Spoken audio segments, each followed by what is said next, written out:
ये सेशन भाई आप लोग के लिए काफ़ी इम्पोर्टेंट होने वाला है और इस सेशन में हम लोग अपने सेमीकंडक्टर डायोड को फिर से कंटिन्यू कर रहे हैं। और आज के सेशन भाई हम लोग अपने फिल्टर के कॉन्सेप्ट को स्टार्ट करेंगे। अभी जो हम लोग को पढ़ना है ये है फिल्टर, और फिल्टर के अंदर हम लोग को पढ़ना भाई types of filter circuits.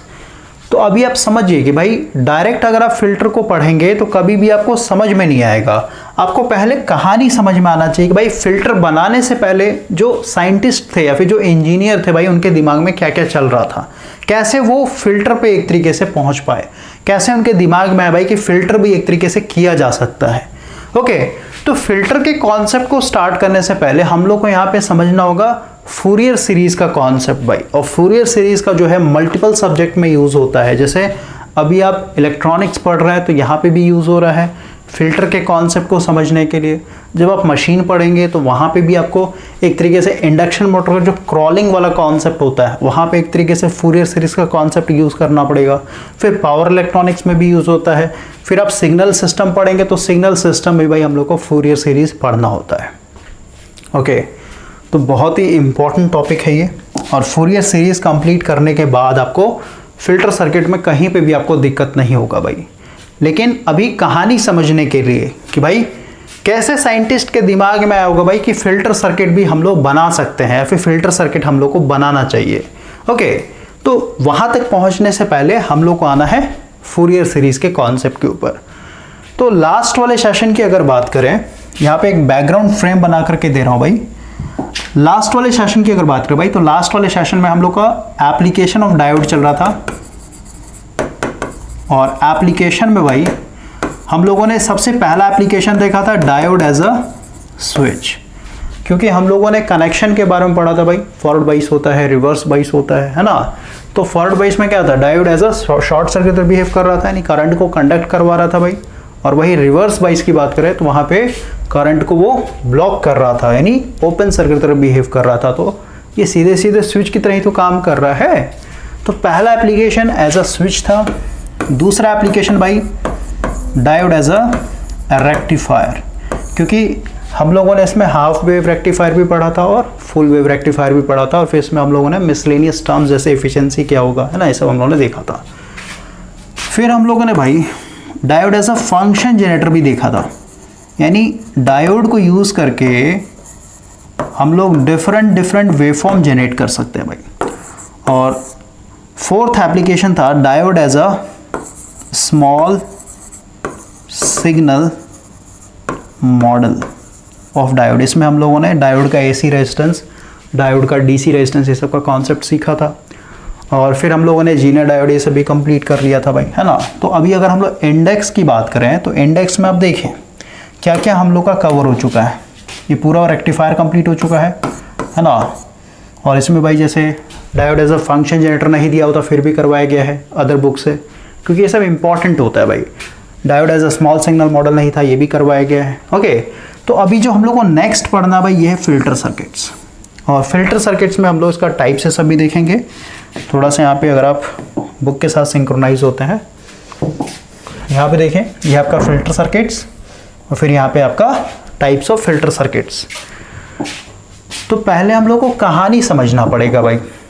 Filter को समझने से पहले हम लोग यहाँ पे कहानी समझना होगा कि भाई कैसे साइंटिस्ट के दिमाग में आया कि भाई फिल्टर भी हम लोग कर सकते हैं किसी भी सिग्नल को, और फिल्टर करने से हम लोग को क्या क्या बेनिफिट होगा। तो उसके लिए हम लोग को पहले क्या पढ़ना है, फूरियर सीरीज के बारे में पढ़ना भाई। और फूरियर सीरीज भी दो तरीके से हम लोग को पढ़ना है, यानी इसमें दो फॉर्म होता है भाई। पहला है आपका ट्रिग्नोमेट्री फॉर्म और दूसरा होता है आपका कॉम्प्लेक्स फॉर्म, या फिर इसी को हम लोग एक्सपोनेंशियल फॉर्म बोलते हैं भाई। देखिए ये है आपका कॉम्प्लेक्स फॉर्म या फिर इसी को हम लोग एक्सपोनेंशियल फॉर्म बोलते हैं। तो अभी पहले कहानी समझिए आप।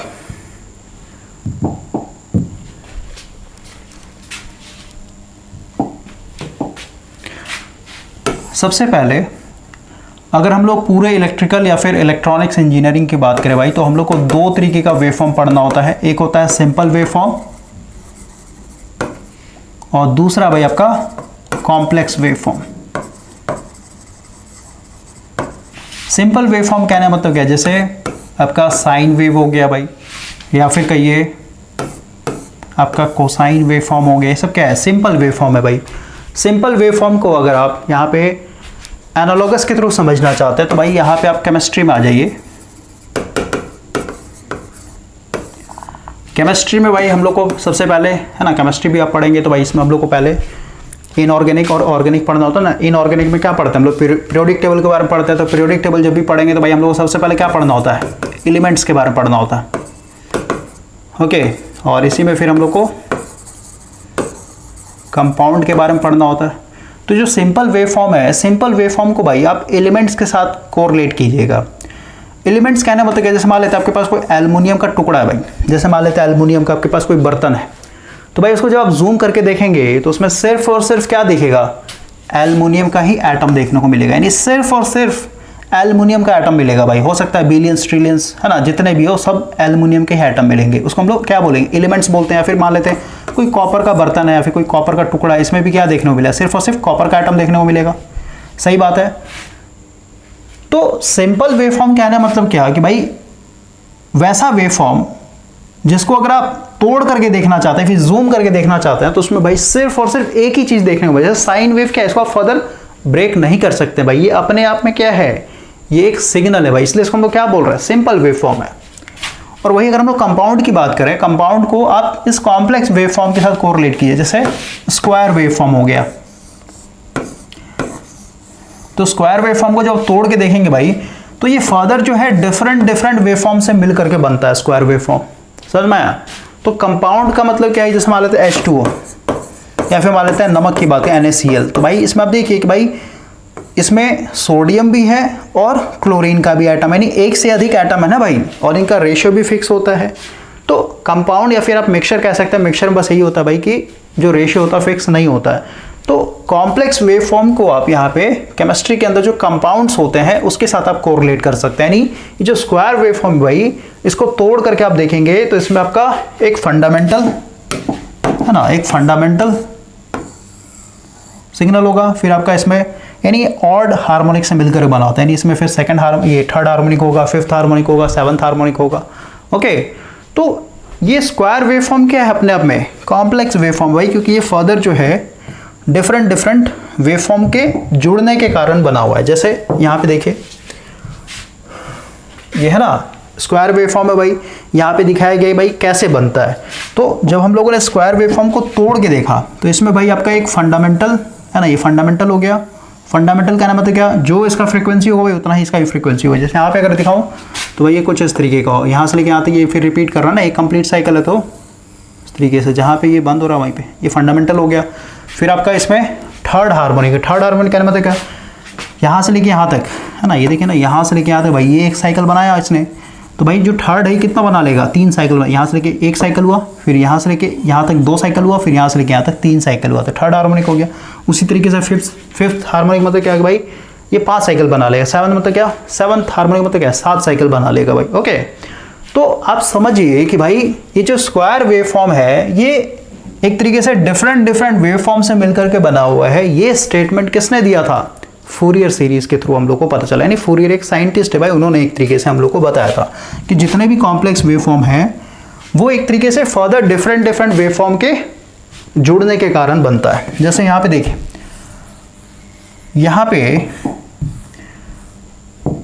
फंडामेंटल और ये जो थर्ड हार्मोनिक, इनको अगर आप ऐड करते हैं भाई, ये देखिए डॉटेड लाइन से दिखाया ना यहाँ पे, ये जो डॉटेड लाइन से दिखाया भाई यहाँ से, ये क्या है, इनका दोनों का रिजल्टेंट बताया गया भाई। जैसे देखिए यहाँ पे मैक्सिमम है और ये नेगेटिव में है, तो सीधी सी बात यहाँ पे क्या हो, धंस जाएगा थोड़ा सा, समझ रहे हैं। नहीं, एडिशन तो करना आना चाहिए ना भाई। तो ये एक तरीके से क्या हो गया, एक तरीके धीरे धीरे क्या हो रहा है, ये स्क्वायर वेव फॉर्म का शेप लेना स्टार्ट कर दे रहा है। इसमें और भी अगर आप हायर ऑर्डर ऑफ हार्मोनिक्स दिखाएंगे, 5th हो गया, 7th हो गया, 9th हो गया, उनको जब आप ऐड करेंगे भाई तो ये क्या हो जाएगा, धीरे धीरे स्क्वायर का वेव फॉर्म जैसा शेप बनने लगेगा।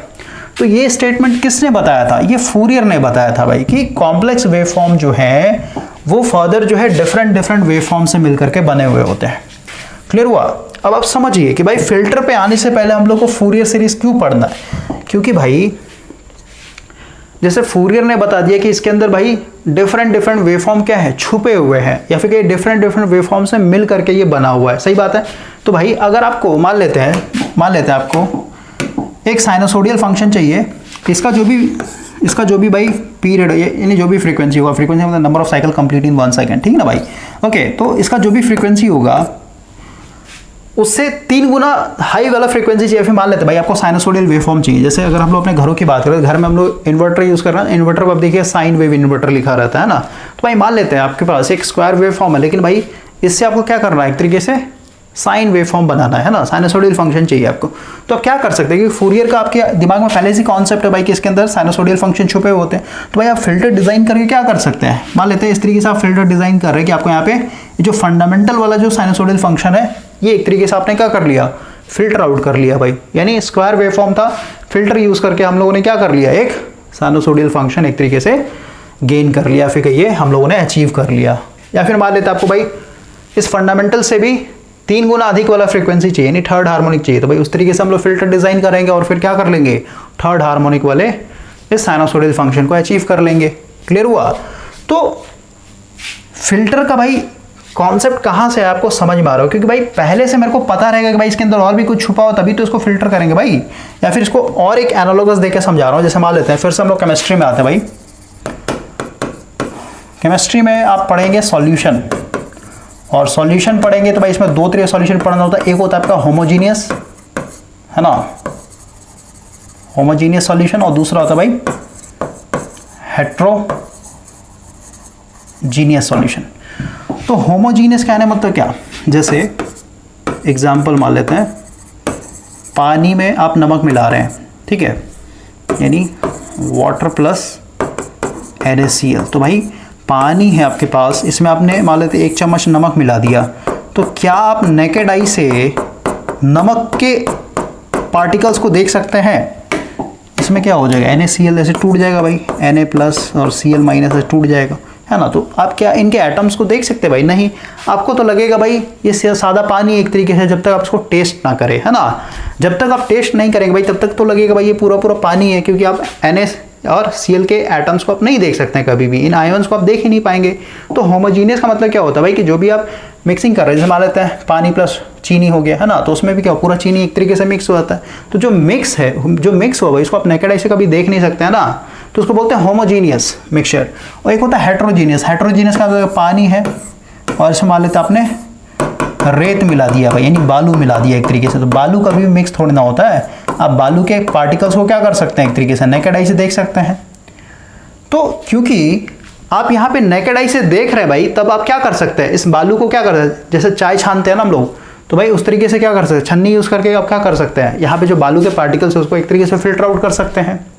क्लियर हुआ। तो आपको पहले से पता होगा भाई कि इसके अंदर बालू मिक्स है, ये तो नेकेड आई से देख लिया आपने, इसलिए आपने एक तरीके से छन्नी लगा करके फिल्टर आउट कर लिया। लेकिन भाई यहाँ पे देखिए, इसमें भाई नमक एक तरीके से मिक्स हो रखा है, फिर चीनी एक तरीके से मिक्स हो रखा है। तो जब तक आप टेस्ट नहीं करेंगे, यानी जब तक आपको पहले से पता नहीं होगा भाई कि इसके अंदर चीनी मिला हुआ है फिर नमक मिला हुआ है, तो कैसे आप सोच सकते हैं भाई इसको एक तरीके से पानी से हम लोग नमक को एक तरीके अलग कर सकते हैं? सोचने का तो विचार ही नहीं आ सकता ना, जब तक हम लोगों को पता ना हो भाई इसके अंदर नमक भी मिला हुआ है। तो नमक मिला तो फिल्टर आउट करने का क्या तरीका है भाई, आप इसको हीट कर दीजिए, पानी एक तरीके भाप बन के उड़ जाएगा, नमक आपका नीचे बैठ जाएगा। तो यही सेम चीज़ भाई फूरियर सीरीज से ही हम लोग को पता चलता है कि भाई जितने भी कॉम्प्लेक्स वेव फॉर्म है वो डिफरेंट वेव फॉर्म से मिलकर के बने हुए हैं। और अगर हम लोग फिल्टर डिज़ाइन कर रहे हैं तो इस तरीके से फिल्टर डिज़ाइन कर, जो भी हम लोग को चाहिए भाई, जैसे मान लो साइनोसोडियल फंक्शन चाहिए, तो इस तरीके से फिल्टर डिज़ाइन करेंगे कि भाई उस कॉम्प्लेक्स वेव फॉर्म से क्या कर सकते हैं, उस साइनोसोडियल फंक्शन को हम लोग फिल्टर आउट कर सकते हैं। आई होप कि आपको ये चीज़ समझ में आया होगा। तो अगर हम लोग अपने बुक के साथ सिंक्रोनाइज हो, यहाँ पे देखिए लिखा है ना कॉम्प्लेक्स वेव फॉर्म, तो यहाँ पे लिखा भाई so far we have consider sinusoidal wave, यानी अभी तक भाई हम लोग साइनोसोडियल हो गया है, फिर कहीं कोसाइन वेव फॉर्म हो गया, ये सबसे हम लोग काफ़ी फैमिलियर हो चुके हैं, है ना, बहुत जगह यूज़ किया है। However many electrical wave form encountered in electrical and electronics equipment, example जैसे wave form square wave form हो गया, सॉ टूथ हो गया, है ना, सॉ टूथ मतलब ट्रायंगुलर वेव फॉर्म हो गया भाई। तो ये सब क्या है, ये सब साइनोसोडियल नहीं, ये सब क्या है, कॉम्प्लेक्स वेव फॉर्म है भाई। क्लियर हुआ। तो वही लिखा हुआ है। तो कॉम्प्लेक्स वेव फॉर्म का डेफिनेशन क्या है, अब पीरियोडिक मतलब क्या, जैसे ये स्क्वायर वेव फॉर्म है भाई, तो पीरियोडिक ही तो था, एक पर्टिकुलर टाइम के बाद क्या कर रहा है, अपने आप को रिपीट कर रहा है। इधर भी दिखा देते हैं इसको, ठीक है। अब पीरियोडिक नॉन साइनसोडियल, भाई ये नॉन साइनसोडियल है ना, ऑफ एनी वेव फॉर्म, जैसे स्क्वायर वेव हो गया, सॉटूथ हो गया, ट्रायंगुलर हो गया, ये सब क्या है भाई आपका पीरियोडिक है लेकिन नॉन साइनसोडियल है ना, can be consider to be made up of sinusoidal waveform of various frequencies and amplitude. सीधी सी बात है भाई, जैसे स्क्वायर वेवफॉर्म है तो ये किससे मिल करके बना हुआ है, एक फंडामेंटल हो गया, फिर इसमें आपका 1, फिर 2, फिर ये 3, थर्ड हार्मोनिक हो गया, फिफ्थ हार्मोनिक, है ना। तो आप कह सकते हैं भाई कि जितने भी कॉम्प्लेक्स वेवफॉर्म होते हैं ये साइनसोडियल वेवफॉर्म से मिलकर के बने होते हैं, हैविंग वेरियस फ्रीक्वेंसी, क्योंकि इसमें थर्ड हार्मोनिक भी मिलेगा, फिफ्थ भी मिलेगा, सेवंथ भी मिलेगा, है ना भाई। तो डिफरेंट फ्रीक्वेंसी है और एम्पलीट्यूड भी सबका अलग अलग होगा ना, थर्ड हार्मोनिक का अलग एम्पलीट्यूड होगा, फिफ्थ का और कम हो जाएगा, सेवंथ का और कम हो जाएगा। ओके, तो कॉम्प्लेक्स वेवफॉर्म जो है आपका sinusoidal waveform of various frequency and amplitude से मिलकर के बने होते हैं। किसने बताया? फूरियर ने बताया भाई, ठीक है। ये फूरियर का एक तरीके से कॉन्सेप्ट है। आगे बढ़ते हैं। The above statement is the basis of Fourier series, यानी फूरियर सीरीज के थ्रू हम लोगों को पता चला है। अब जैसे यहाँ पे एग्जांपल दिया है, अकॉर्डिंगली अ स्क्वायर वेवफॉर्म, जैसे स्क्वायर वेवफॉर्म जो है आपका made up of combination of sinusoidal waveform, यानी ये भी डिफरेंट साइनसोडियल फंक्शन से मिलकर बना होता है। दस एनी नॉन साइनसोडियल क्वांटिटी, यानी ये जैसे स्क्वायर वेवफॉर्म हो गया, can be express as the sum of number of sinusoidal quantities, जैसे I1 I2, जहाँ पे I1 क्या हो जाएगा फंडामेंटल, I2 क्या हो जाएगा ऑड हार्मोनिक, फिर आपका ये थर्ड हार्मोनिक, है ना। और आप ये भी समझिए कि भाई जरूरी नहीं है कि जो भी कॉम्प्लेक्स वेवफॉर्म है उसके अंदर क्या हो, ऑड हार्मोनिक, इवन हार्मोनिक्स, ये सब प्रेजेंट हो सकता है किसी किसी में भाई ऑड हार्मोनिक प्रेजेंट हो सकता है किसी किसी में भाई इवन हार्मोनिक प्रेजेंट हो, या फिर हो सकता है भाई किसी किसी में आपका इवन ऑड दोनों, है ना। तो बस ये स्टेटमेंट लिखा गया है। तो भाई ये एक छोटा सा इंट्रोडक्शन था, अभी हम उसको डिटेल में पढ़ेंगे भाई, ये कंप्लीट अभी नहीं हुआ है, अभी टाइम देंगे इस पे, इसको हम लोग मैथमेटिकली समझने की कोशिश करेंगे। ओके, तो ऑड हार्मोनिक क्या होता है, इवन हार्मोनिक क्या होता है ना, तो इस पर हम लोग बात करेंगे। तो अभी बस मैंने आपको ये समझाया कि भाई फिल्टर पढ़ने से पहले हम लोग को यहाँ पे फूरियर सीरीज पढ़ना क्यों जरूरी है। और फूरियर सीरीज भाई हम लोग दो फॉर्म में पढ़ते हैं। पहला है आपका ट्रिग्नोमेट्री फॉर्म। ट्रिग्नोमेट्री फॉर्म कहना मतलब क्या, साइन थीटा कॉस थीटा के टर्म में हम लोग पढ़ेंगे इसको। और दूसरा फॉर्म होता है इसका एक्सपोनेंशियल फॉर्म। भाई दूसरा जो फॉर्म होगा आपका यह है एक्सपोनेंशियल फॉर्म, या फिर इसी को हम लोग बोलते हैं कॉम्प्लेक्स फॉर्म। ओके, इसमें आपका देखिए है ना, ये पूरा ई टू द पावर, यानी एक्सपोनेंशियल फॉर्म है ना, ई टू द पावर कुछ भी होता है तो एक्सपोनेंशियल फॉर्म बोलते हैं उसको। तो फूरियर सीरीज को भी स्टार्ट करने से पहले भाई, क्योंकि यहाँ पे हम लोग मैथ्स का यूज करेंगे, एक मिनट भाई, तो फूरियर सीरीज को भी स्टार्ट करने से पहले भाई हम लोग को यहाँ पे कुछ मैथमेटिकल टूल्स के ऊपर काम करना पड़ेगा। क्योंकि आप देख रहे हैं जैसे एक्सपोनेंशियल फॉर्म या फिर कॉम्प्लेक्स फॉर्म में आप देखिए यहाँ पे ई टू द पावर है ना, तो एक्सपोनेंशियल फॉर्म में आपको लिखना आना चाहिए भाई। और ज़्यादातर स्टूडेंट को भाई यही सब में दिक्कत होता है। या फिर अगर आप यहाँ पे ट्रिग्नोमेट्री फॉर्म की बात करें तो ट्रिग्नोमेट्री फॉर्म में भाई हम लोग यहाँ पे अच्छा खासा मैथ्स यूज़ कर रहे हैं। जैसे यहाँ पे इंटीग्रेशन ये सब यूज़ होगा, यहाँ पे देखिए है ना, यहाँ पे आपका इंटीग्रेशन यूज़ हो रहा है। जैसे integration of sine n omega t है ना, 1 साइकिल के लिए 0 से t के लिए 0 होता है, कॉस का 0 होता है ना, इनका भी 0 होगा। तो ये कैसे होता है ना, ये सब हम लोग को समझना होगा। तो फूरियर सीरीज को स्टार्ट करने से पहले भाई जो नेक्स्ट सेशन होगा उसमें हम लोग मैथ्स के ऊपर काम करेंगे। और हम लोग सबसे ज़्यादा फोकस करेंगे कि भाई एक्सपोनेंशियल फंक्शन में हम लोग कैसे एक तरीके से लिखते हैं किसी भी चीज़ को। जैसे हम लोग पढ़ते हैं ना भाई फेजर अलजेब्रा, हम लोग को पढ़ना होता है बेसिक इलेक्ट्रिकल में, जिसमें हम लोग क्या करते हैं, जो भी कॉम्प्लेक्स नंबर है उसको हम लोग ट्रिग्नोमेट्री फॉर्म में लिखते हैं, या फिर कहीं पोलर फॉर्म में लिखते हैं। और हम लोग का एक होता है एक्सपोनेंशियल फॉर्म। ओके, तो एक्सपोनेंशियल फॉर्म में कैसे हम लोग लिखते हैं इस पे हम लोग बात करेंगे भाई। और कुछ इंटीग्रेशन के ऊपर बात करेंगे, कैसे हम लोग इंटीग्रेशन करते हैं। ओके, और कुछ बेसिक फार्मूला के ऊपर बात करेंगे जो जानना जरूरी है, तभी जाकर के आपको फूरियर सीरीज का कॉन्सेप्ट समझ में आएगा। ओके ना, तो ये आपका फेजर अलजेब्रा है, इसमें अगर आपने पढ़ा होगा तो यहाँ पे देखिए है ना, ट्रिग्नोमेट्री फॉर्म हो गया। ट्रिग्नोमेट्री फॉर्म मतलब क्या, जैसे v को हम लोगों ने v cos theta plus j sin theta, तो भाई इसको फिर हम लोग पोलर फॉर्म में कैसे लिखेंगे ये लिखना आना चाहिए। फिर आपका यहाँ पे देखिए एक्सपोनेंशियल फॉर्म है, तो भाई e to the power j theta को हम लोग ऐसे कैसे लिखते हैं ना, या फिर इसका प्रूफ क्या होता है, ये सब हम लोग प्रूफ ये सब भी देंगे।